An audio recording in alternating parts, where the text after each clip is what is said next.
Kung, pasadahan 'tong balitang 'to, yung mga listahan ng mga mayayaman, bilyonaryo. Ano sabi ng DDS, si Baste daw ba ng nagpauwi sampaling ko siya, hindi nga niya mapauwi yung tatay niya, eh.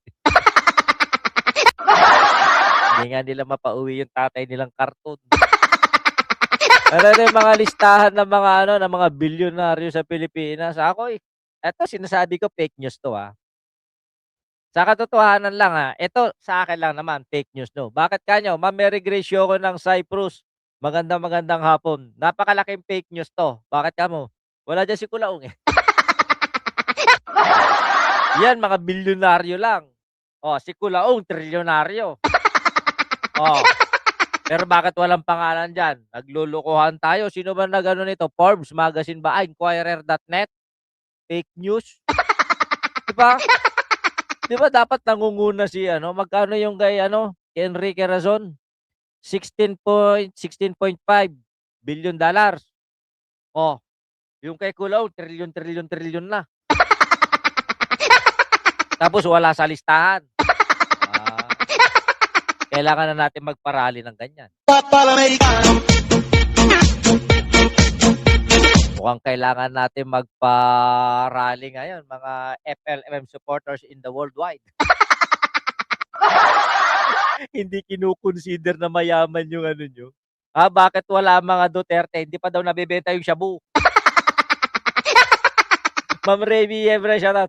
Wala yang sinabi kay Kulaong, kaya nga, eh, 'no, wala, eh. Kung tutuusin nga, itong mga bilyonaryo na 'to sa Pilipinas, na yang mga may-ari ng mga malalaking mga negosyo, mga pobre kung ituring yan ni Kulaong. 'Di ba? Yun nagsusunog ng pera, eh. Oo, barya nga lang. Barya nga lang yung sinusunog. Kaya kahit na masunog, buo pa rin yung pera nun. Nagagawa yung mga alam ng mga Kulaong supporters talaga, eh, na yung pinagmumukhang nanlilimahid sa kalibagan na kasinungalingan yung amo nila 'no. Imagine mo, sandali lang, may napansin ako dito, Ramon ang pangalawa. Okey, Lucio Tan pangatlo. Oh, mga C dapat mayaman lang, nahati-hati lang, eh, 'no. Na trilyonaryo pero kapit na kapit.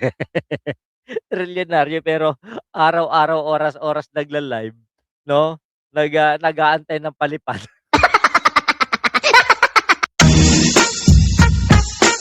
Ubang puta. Gago ang hinayupak na yun, wala na yun. Pero kakapit at kakapit lang yun, marami pa rin nagpapaloko sa hayop. Sabi ko nga ibigay niyo na lahat pati pamato. Okey, dito tayo eto mag-ingat-ingat kayo, speaking of scammer, may bagong panloloko na naman. Mag-ingat kayo,